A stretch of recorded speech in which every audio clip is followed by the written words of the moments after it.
Hi, I'm Kim Coleman, candidate for Congress in Utah's 4th Congressional District, coming to you live again tonight, again with a special guest, and we're gonna talk about Salt Lake County, one of my favorite topics, as you know.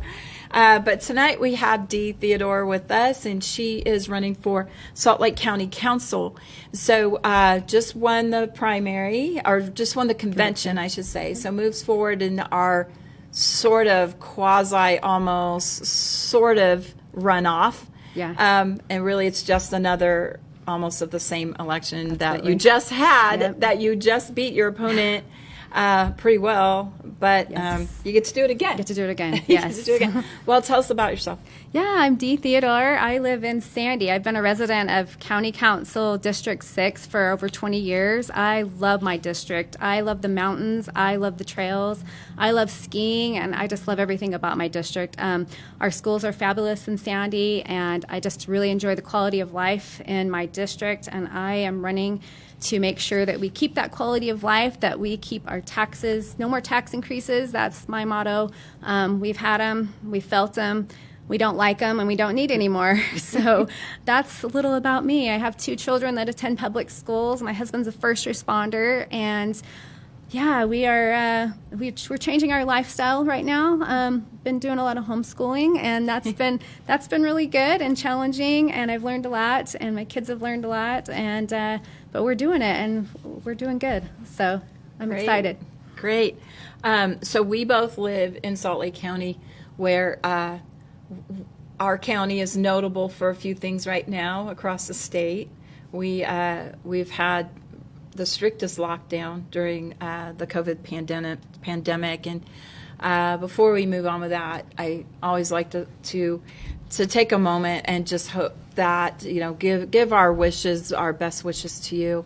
Hope that you're doing well physically and economically. And we're having when we first started these, about a month or so ago.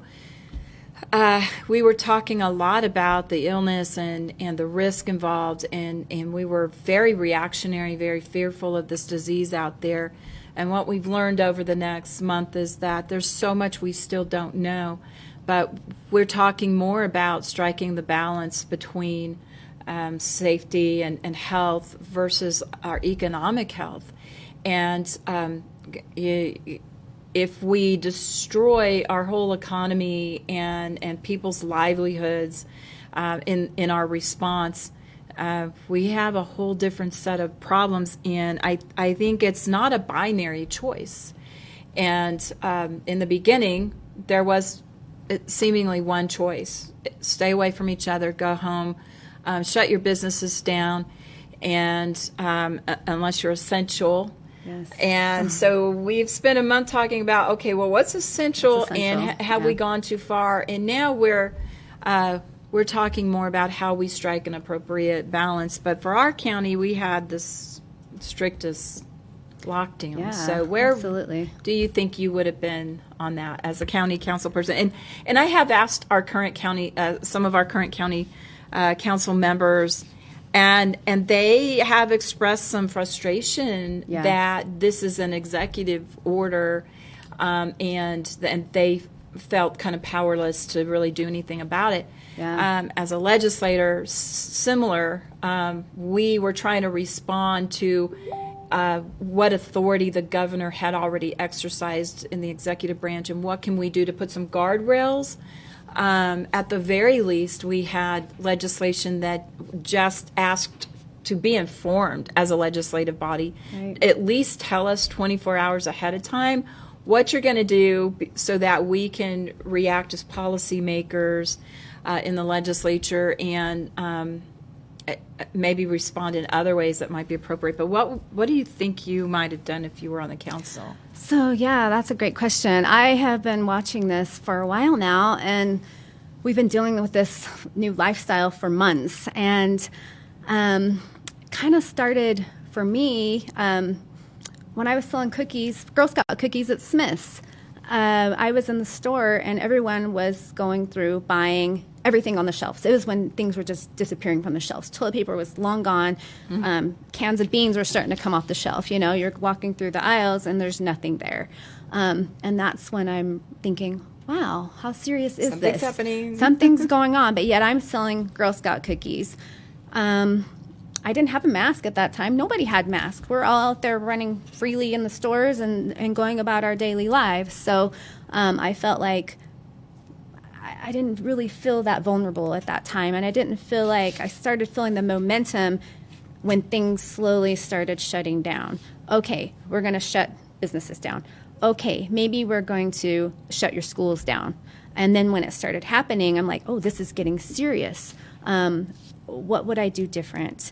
I think I would have paused and maybe with our county mayor had some more communication with our council. I don't think there was a lot of communication going on with our county council and the mayor. It was all what the mayor wanted.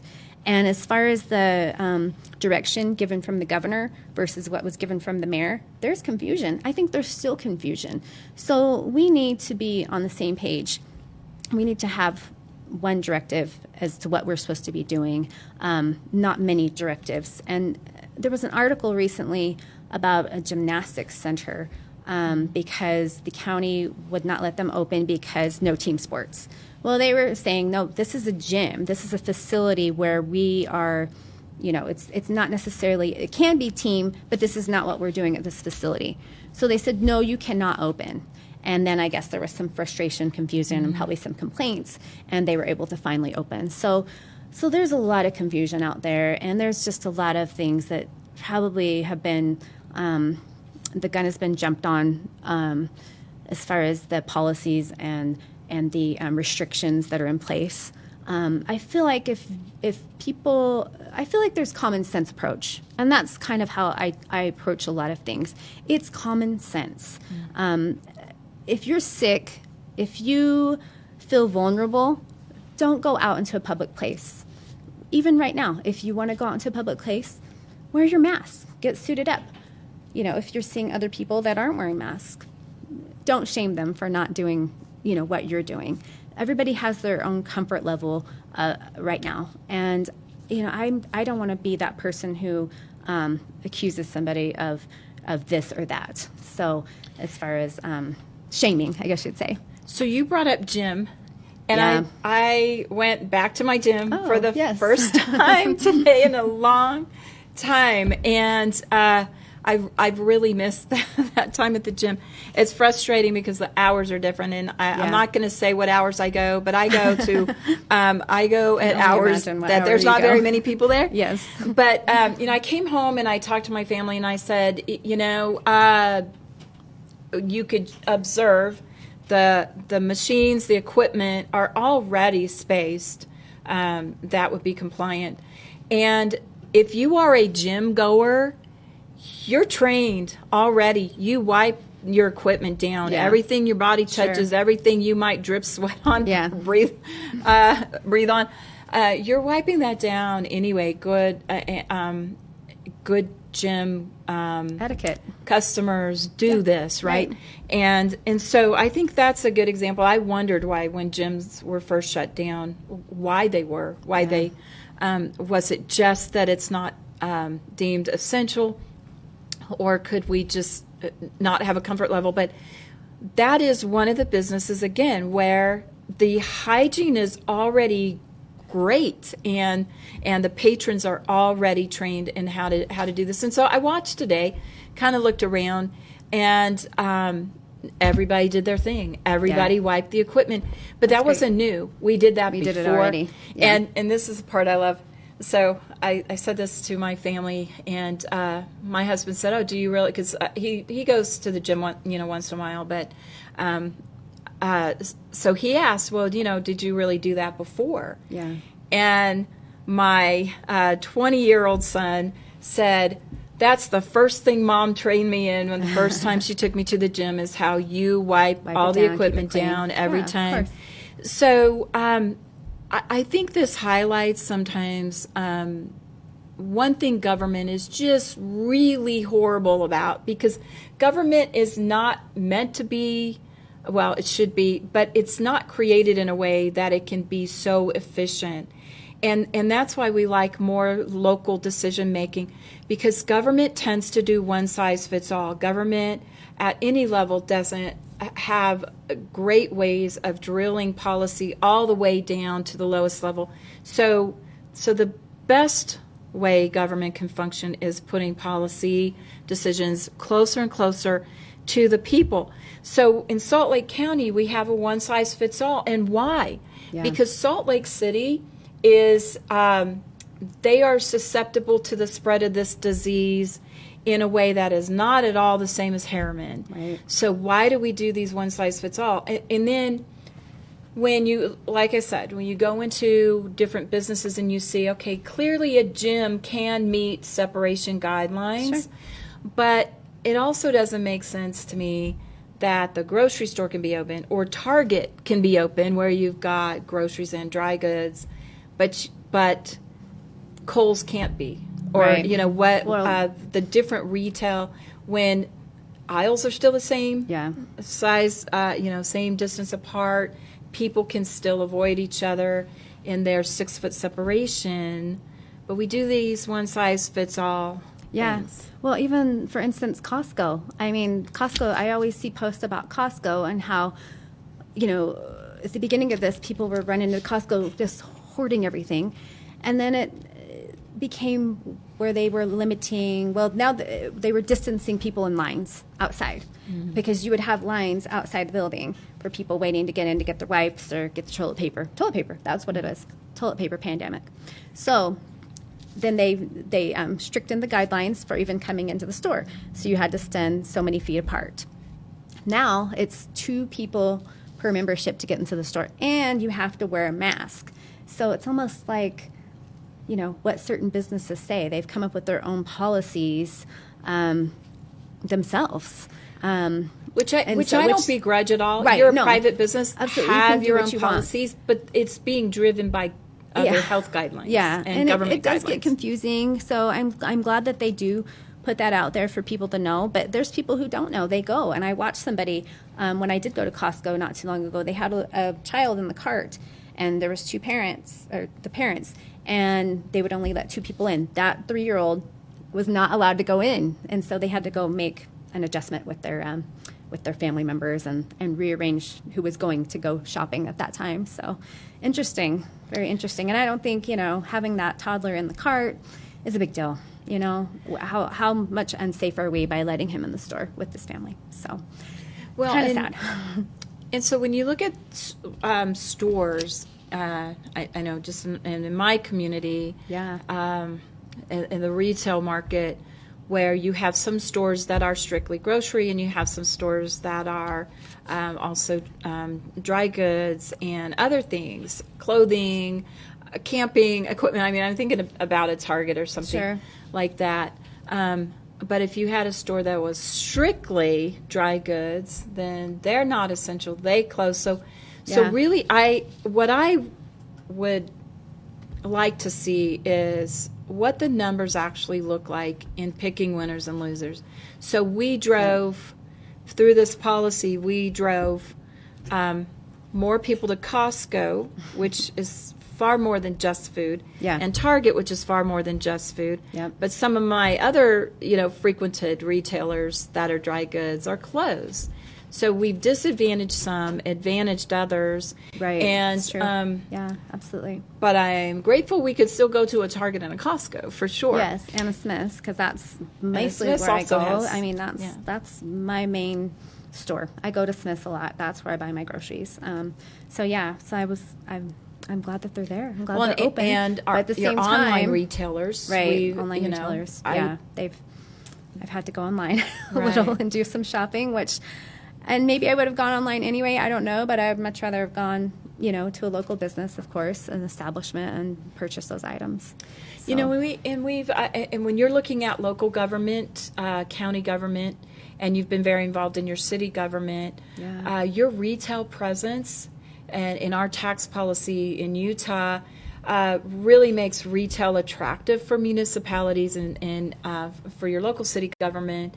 And so cities are always, trying to compete and attract the retail market, but they've still struggled over the last course. many years, and Yeah. they're all, so many are working in the margins already, in the profit margins, Yeah. and competing with online And big box stores, absolutely. I mean, they're small businesses. I always love to support local, and the smaller the business, the better. I'm there.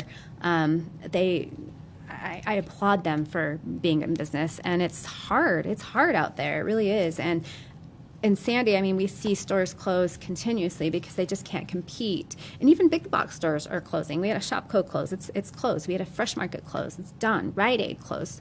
Done. So these smaller stores that can hold on, I'm amazed. I'm totally amazed, and it's wonderful that they can stay there. So I try to support them the best I can in So my that's a community. good plug for supporting Absolutely. supporting local business. And again, where there has been that competition between online and brick and mortar, we've now seen what it looks like Yeah. to not have access to the brick and mortar at all. Yeah. And I think my own habits are pretty mixed. I think Right. Christmas has its share of, maybe half online and Amazon. half local, because you still want to go see things, touch Yeah, you things, wanna see it. try You wanna things pick it out.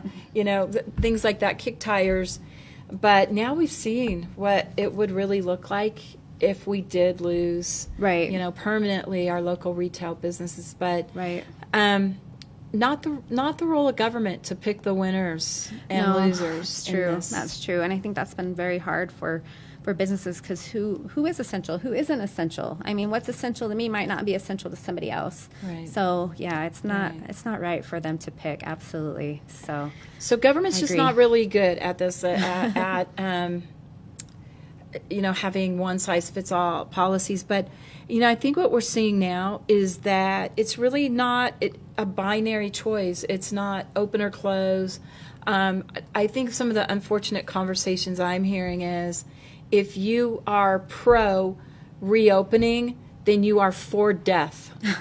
And really, pretty extreme. That's pretty where extreme. where we Yeah. are. And now we do have a lot of new emphasis on mental health that comes along with the insecurity, not knowing if you're going to get the next paycheck. Right.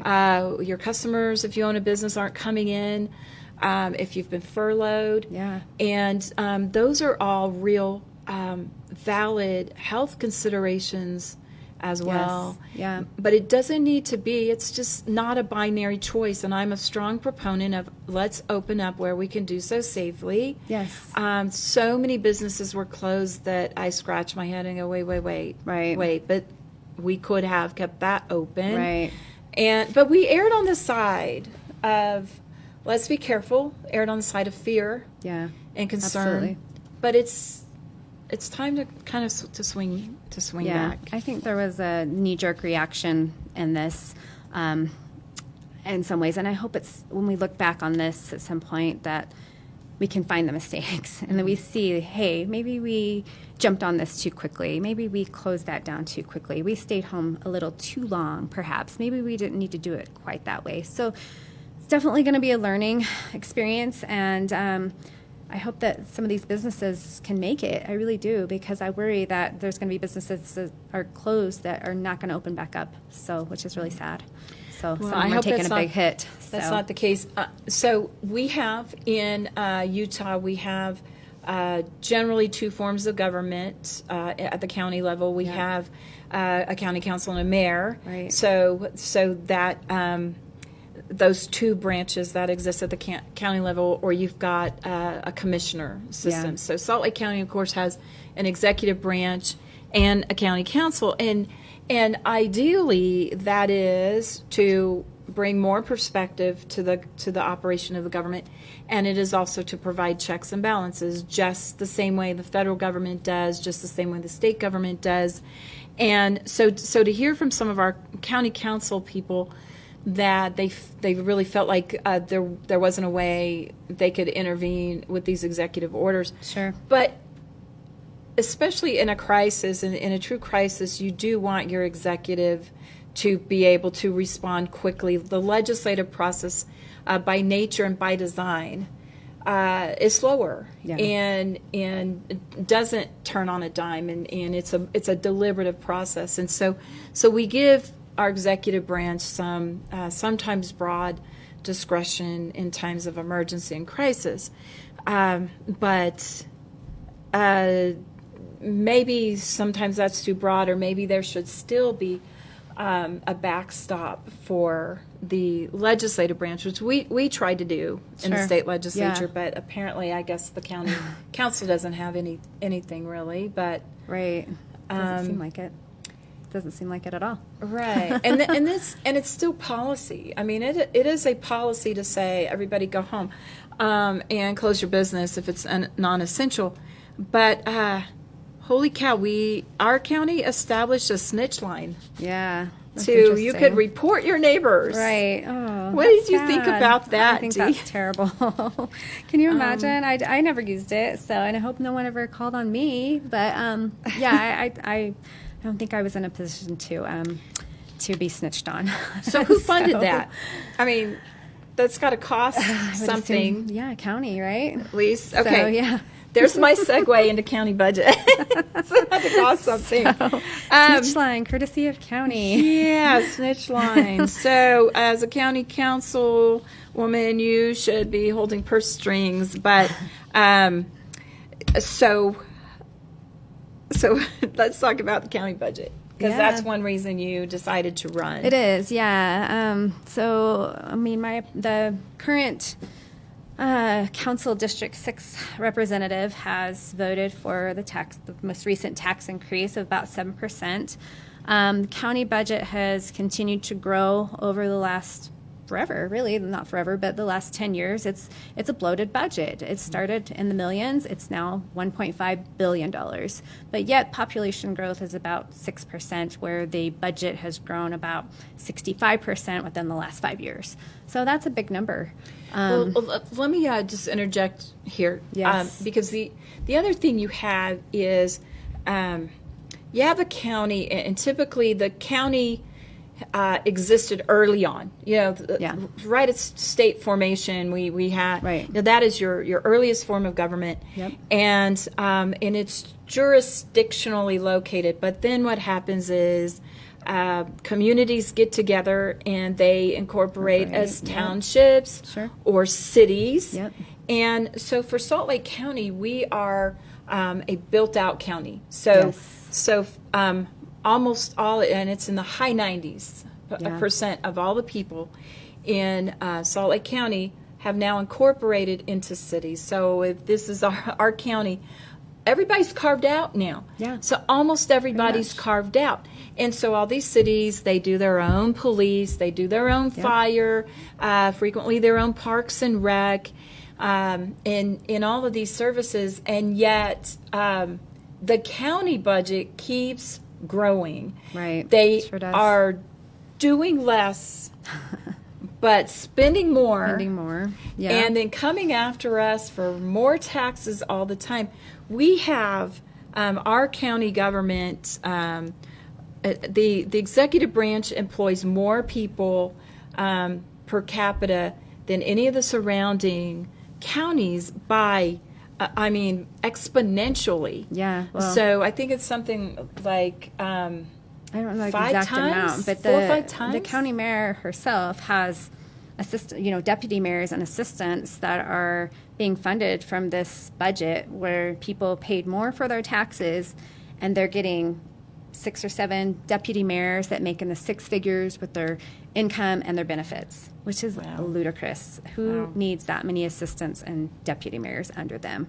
So that's one thing that needs to be cut right away, if, and when we have a new mayor. and something And we too- will have a new mayor. We'll have a new mayor. We've got to have a new mayor, one that doesn't create snitch lines. No snitch line. I think if there's a hotline we need to have is 1-800. I'm not going to say it. I'm not going to say it. I know Connie wants me to say it. 1-800 fire jingles. But here's the other thing that I think it's important to understand. In Utah law, cities are not subordinate to counties. It's not federal government, state government, Right, counties, right. cities. Yep. Cities and counties are their own legitimate Yes. political subdivisions of the state. Yes. And the state designates and delegates functions, again, because it's recognizing that the state government, it's not as efficient or responsive to do all the work of the whole entire state. So it decides to create divisions of itself. We call them political subdivisions: counties, cities, townships, Right. Other districts, school districts, special districts. But sometimes there is a belief that cities fall under the county government, and they don't. No. And Uh-uh. but they want to. Sometimes some of the counties want to act like it, especially Right. our county, Right. and to tell cities to shut their businesses down because it's a countywide. Yeah, I think order. that gets confusing. I think there's an overlap of government and an overreach of county government into our cities. And so I think that definitely that's where, cities need to be their own entities and operate in that manner as well. And it's about local control, really, at the end of the day. So, and letting our cities operate the way that they see fit for their city, because not every city operates the same or has the same needs or, the same population even. And those things make a difference. So, absolutely. Well, I think I've served 6 years and am serving currently Yes. in my 6th year in the Utah legislature, and I think there's if there's one thing I regret not having done a little bit more aggressively is address the notion that sometimes the legislature creates funding mechanisms and distribution of services and funding in a way that does make cities subordinate to the county. Yeah. And Salt Lake County has just been, and I don't want to indict everybody in Salt Lake County government. We've got some great leaders. Councilman Steve DeBry is my councilman, and he's been very responsive and to us on the west side of Salt Lake County. But this county frequently, and this is in the mayor's office, pits cities against cities, and if a city is competing for transportation dollars or ZAP dollars, Yeah, where that's true. The ZAP. where the legislature makes the county sort of the arbiter of these funds, or Right.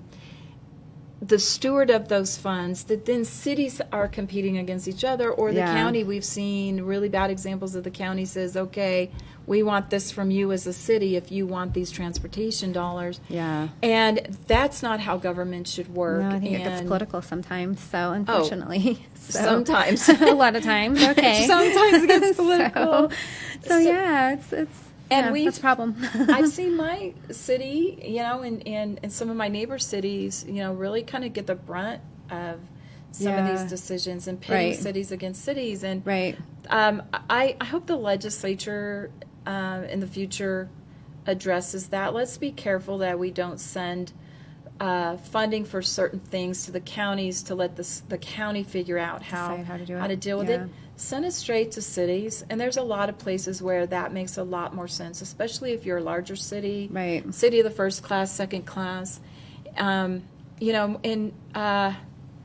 Some of these decisions, like you mentioned the tax increases, maybe kind of list some of those for us, what we've seen in Salt Lake County in the last several years. Yeah. So for the county, I mean, we did have a property tax increase just in 2019. It was about 7%. And for instance, we were talking about, people in Sandy, for instance, who also had a tax increase within their city.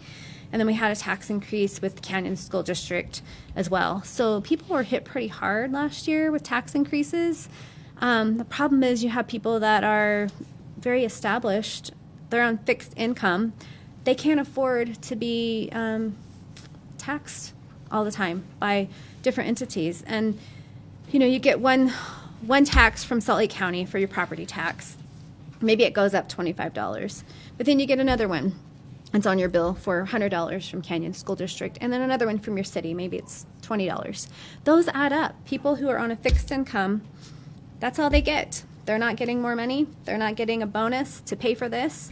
This comes out of what they already have. So it makes it really hard for those people, and it's the middle class that get hit hard too. So because they are raising families, they're buying things for their kids, and these things make it harder for them to provide the essentials for their families. And when you say fixed income, we understand what that means. It's typically retired people who they don't really have opportunities for increase. But most people really, if their taxes go up, can't just go out and get the second job or go demand of a boss. I need you to increase my salary to pay for the taxes that just went up. And so frequently we see taxes rising faster than incomes for everybody across the board, and that means we've got to go into our own family budgets and cut these things as well. So Salt Lake County has a really, really big budget for the number of people. That's a lot. It serves. So, and there's a lot of projects out there that are multi-million-dollar projects, and they're very grandiose. So there's a new Draper Beck Center, which hasn't even actually opened yet. It's just kind of sitting there, to my knowledge. I don't think they've actually opened. I think they were set to open in March, and it's $30-something million for this rec center, and I'm sure it's grand. I mean, it's got to be grand for that amount, and maybe it's more. I don't know, but that was mostly county that paid for that facility. So it's going to be nice. It's going to be nice. So, will you use it? Probably. I probably will use it. I had used the pool out there before, and, you always got to go see something new. So, yeah, I'm sure I'll have to take a look. So, especially if they have a grand opening, we'll definitely be there and check it out. So we... But it won't be continuously. It's too far. So something happened in our county council meeting yesterday. Oh, yeah. Do you want to go there? You want to talk about that? Sure. I find it very interesting, very concerning. Very concerning. You were talking about, so much money in this county budget, and so much the county wants to do generally. Generalizing, not every county elected official wants to do these things, but this is how majority votes work on your county council. Yeah. So every government official, for me, everyone should think this way. Every time we discuss in the legislature spending, I never view that as this is our money, this is the government's money, this is the state money. Mm-hmm. And sometimes I hear references to the money as if it's not the taxpayers' money, and there was a conversation a couple years ago where I had a conversation with some colleagues where it was about increasing a tax, and the discussion went along the lines of, well, for people in this income range, it's only going to be about $700, and people in this income range is going to be about $1,200. And I got to tell you, I've never had a conversation with my husband that starts with, "Hey, it's only $700." Right. $700. Yeah. It's a whole lot of money to a whole lot of people. Oh, I would say most people that I represent in District 42, that I would represent in Congressional District 4, probably don't have conversations that start with it's only $700 or $1,200, and so every decision about this has to respect it. This is the people's money. Yes. It's their money. Absolutely. It's not our money. What are we going to do with it? Right. It is what do the people can we buy today? It's not what like do the people that. want with the money they've entrusted us with, and it is their money, every last penny of it. So something interesting came up in the county council meeting yesterday that has to do with the people's money. Absolutely. It's about responsible spending, and it's about watching over this money and not getting greedy, not thinking, hey, this is my purse. This is for me to spend. Yeah. I'm going to have so many mayors. I'm going to put this into this budget, and this is what we're going to have. And I'm going to ask the people for more money, you know. So what happened, I was listening to a county council meeting, actually today from yesterday. Don't always watch them live, but there was a comment. There was actually on the agenda, they had, let's see, what was it? It was a social media policy update, basically. So they want to go in and update some things about their social media policy. Well, something came up by one of the council members about some county funds being used for a Senate campaign by the county mayor. Wait, hold on, back up. Yeah. Say that again. Yeah, so county funds were used to pay for Facebook ads. Okay, let's clarify. County funds are being used. Taxpayer dollars. Your money, the my money, everybody's people's money entrusted with county government. Yeah. Was used to what? Pay for Facebook ads. Pay for Facebook ads for the county, for county government? No, not for county, for a campaign, for a Senate campaign. So, yeah. So county taxpayer dollars were used for a Senate campaign. Yep. So, and I think we know who that is. Okay. I hope we know who that is. Okay. So yeah, that's just wrong. That's not appropriate. That's reckless. So we cannot have people that are in power that are spending our money on personal items like that, especially for a campaign. Campaign funds are watched over very critically, and there's rules, and using county funds is absolutely inappropriate. So, how does an elected official even get to that point that they think they could spend taxpayer dollars for themselves? I have no idea, because it would never dawn on me to spend county funds on anything personal. It doesn't even come into my head. It is not in any paradigm in my brain either. That because I absolutely respect that every penny is the people's. Right. Absolutely. And it's not mine. No. And it's not the state's. No. It's not the county's. No. It is the people's money, and you're entrusted. You will be entrusted if you're elected to. Yeah. Spend it wisely, transparently, efficiently. Can you take some, go on a vacation? You just dip in, go on a vacation? No, that's not the case. No. So apparently, gosh! So they're going to have a review, and then apparently there's a legal aspect of this as well. So it's kind of a serious thing. Do we know this happened, or? Apparently, yeah. It was a total full discussion on the county council minutes. So we do know these funds were. Yeah. County public funds were used for personal. Yes. Yeah. Is there any mistake? Oops, I thought it was an official county. I don't know. Facebook? I don't know how you can't know. Either you're using your own money or you're using the public's money. You know what you're doing, okay? And how much was it? I don't know any amounts, but I would imagine 1,000 at least. Thousands, perhaps. I don't know the amounts. But yeah, regardless, it doesn't matter the amount. It's wrong. Is there a snitch line for that?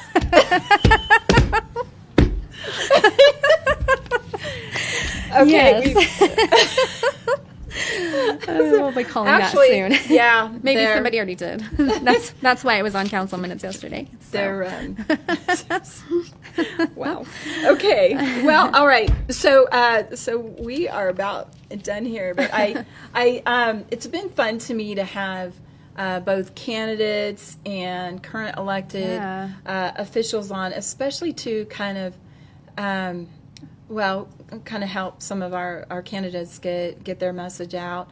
But for me to have you as someone who's running for county council, to look at the interface between all the levels of government, and we have such an amazing country and how we were built with separation of powers at the different branches or the different levels of government, and the federal government is supposed to be constrained, and the states are really where the people's power mostly is. And then how that your county governments, your city governments interface with all of these things. Right. And so it's fun to kind of have you on there.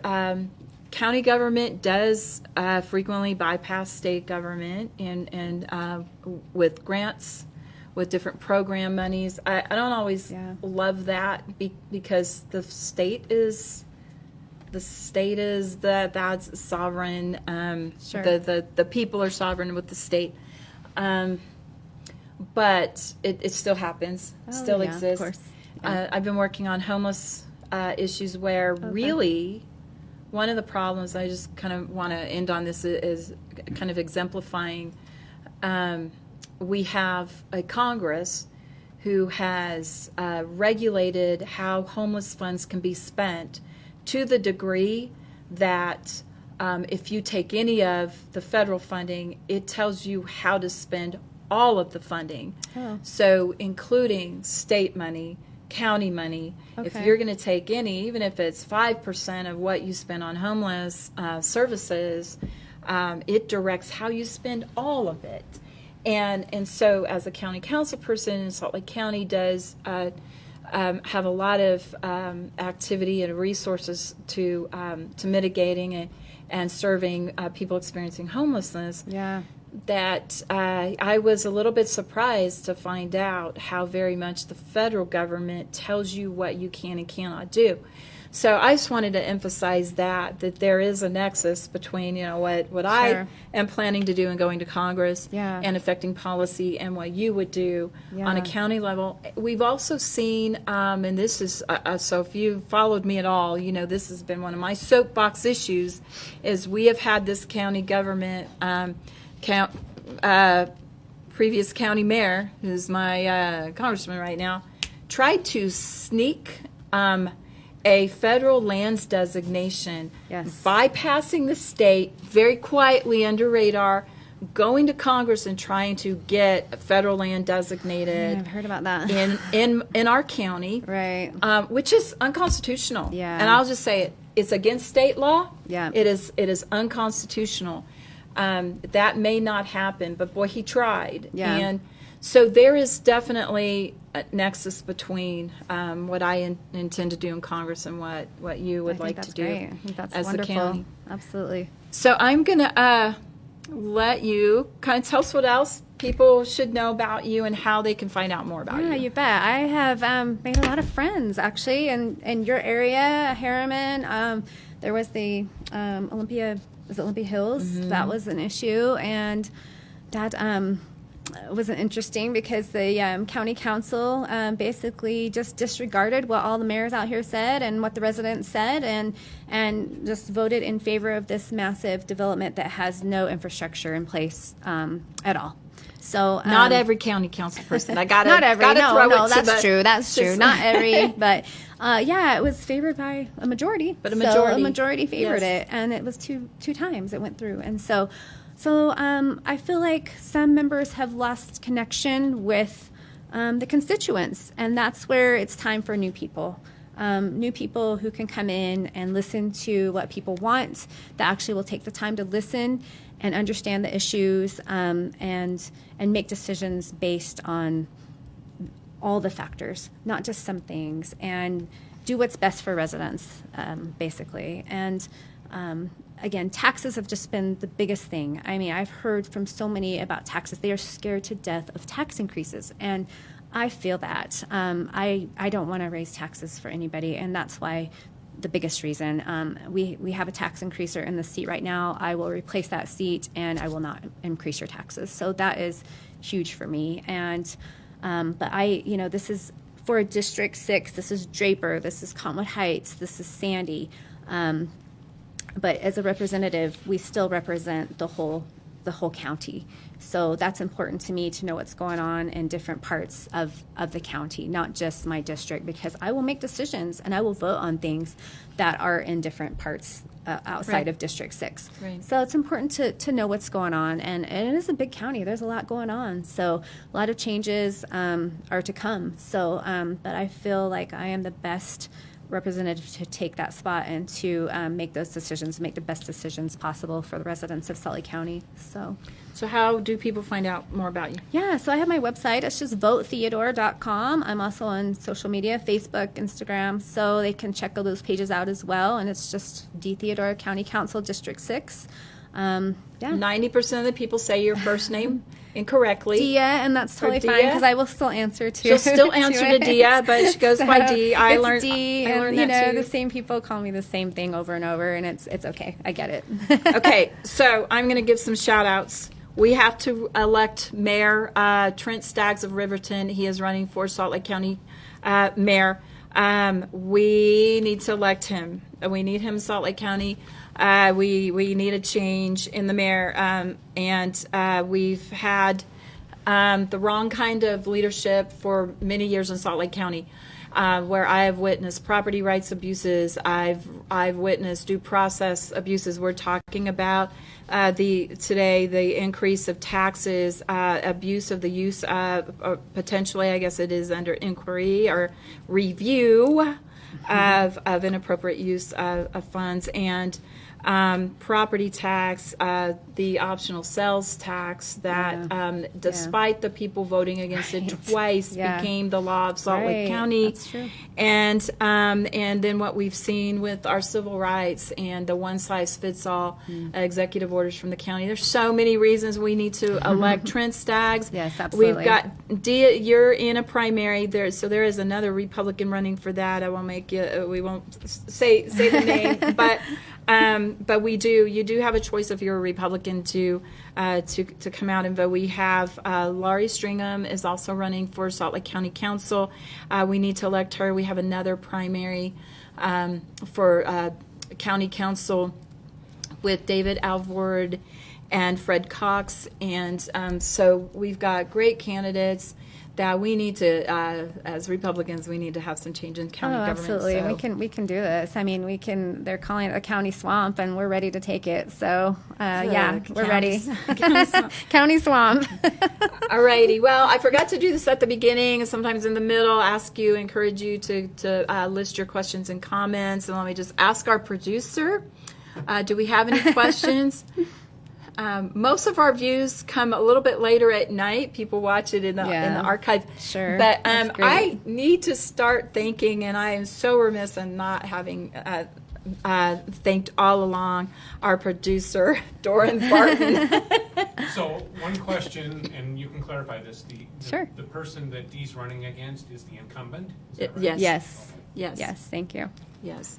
Dee is running against an incumbent there. Yes. So we need changes in Salt Lake County, and like I said, my county councilman, Steve DeBry, has been very responsive, and especially as we've had some significant issues on the west side in the last several years, and he's been there for us. And so good luck to you. Thank you. And thanks again, Doran Barton, for producing.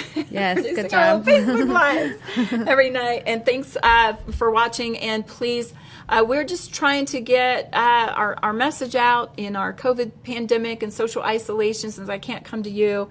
So please interact with me. Let me know what you're thinking. Let me know what I can do to earn your vote as well in this upcoming primary election. You can go to kimforutah.com. Help out if you can. Donate if you can. And we'd sure love your vote. And but want to listen to you. Want to hear what you want to see in Congress. And we're running strong. We just won convention. So we are the front-running candidate in a campaign by every metric out there, with our grassroots, with our local support, our national support. Our fundraising efforts we've broken so many records, but we have a long way to go. So I'm still asking for financial support for my race. Other candidates, that is so important. If you like what you hear, please help these candidates out, donate, and but keep in touch with me, please, and look forward to hearing from you. And we'll see you tomorrow night or so. I think we have one tomorrow night. Who do we have? Do we know? I mean, I can't remember off the top of my head. Okay. Oh, it's Susan. So, Representative Susan Pulsifer. So she represents a good portion of South Jordan and areas surrounding. And so she'll be on. Susan Pulsifer has been very active in education, served as the chair of the Jordan School District Board for a couple years, and is a go-to on education experience and policy. So, and I'm sure we'll talk about a lot of other things, but so we haven't talked so much about education. So we'll get to cover a lot tomorrow night with her. So hope to see you then. Thank you. Wonderful. Good night. Thank you.